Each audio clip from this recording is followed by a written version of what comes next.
স্থির ফেলে খেতে পারে। শত্রুর আক্রমণের ভয় রয়েছে, রাস্তা ভালো না, ডাকাত বসবাস করে, রাস্তা দিয়ে গেলে পারে তাকে মেরে ফেলার ভয় রয়েছে।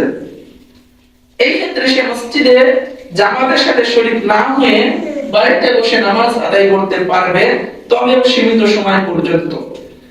কিন্তু বাড়ির নিকটে যদি মসজিদ থেকে থাকে, এরপরেও কোন ব্যক্তি যদি মসজিদে যে নামাজ আদায় না করে, তাহলে সর্বদা সুন্নতে মুআক্কাদা পরিত্যাগ করার গুনাহ তার আমলনামায় লিপিবদ্ধ হতে থাকবে। এই জন্য আমাদের প্রত্যেকের নামাজের গুরুত্ব দিতে হবে, মসজিদে আসার গুরুত্ব বেশি বেশি দিতে হবে।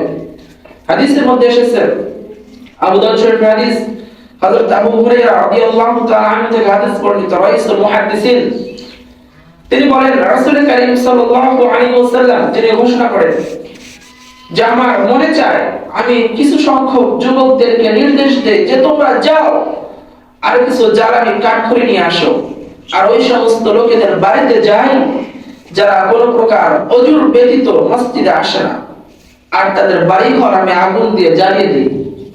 বিশ্বনবী এতটা পরিমাণে রাগ দেখিয়েছেন উম্মতের ব্যাপারে, এই কঠিন হুঁশিয়ারি যিনি দিয়েছেন, তিনি এতটা উম্মতদেরকে ভালোবাসতেন, মহব্বত করতেন, যে উম্মতের ভালোবাসায় মহব্বতে একটা মাত্র আয়াত পড়ে বিশ্বনবী সারা রাত কাটিয়ে দিতেন।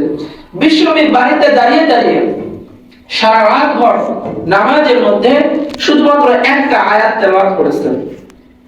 একটা মাত্র আয়াত পড়ে বিশ্বনবী সারা রাত কাটাতেন। বিশ্বনবী পড়তেন, ইন তুআযিবহুম ফাইন্নাহুম ইবাদুকা ওয়া ইন তাগফির লাহুম ফাইন্নাকা আনতাল গফুরুর রহিম।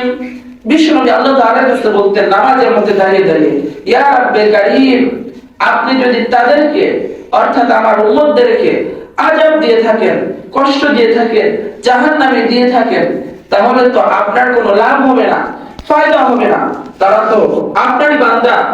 আর যদি তাদেরকে আপনি মাফ করে দেন, ক্ষমা করে দেন, তাহলে তো আপনি দয়ালু, পরম দয়ালু, অসীম করুণাময়।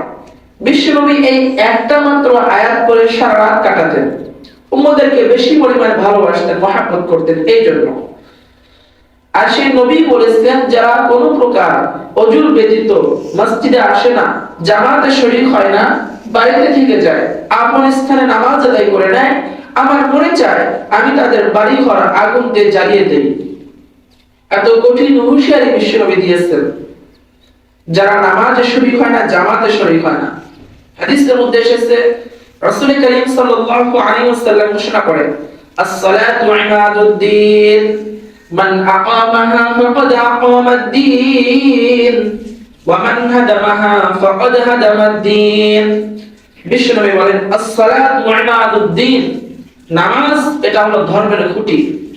মান আকামাহা ফাকাদ আকামাদ-দ্বীন, যে ব্যক্তি নামাজকে ঠিক রাখলো সে মূলত ধর্মকে ঠিক রাখলো।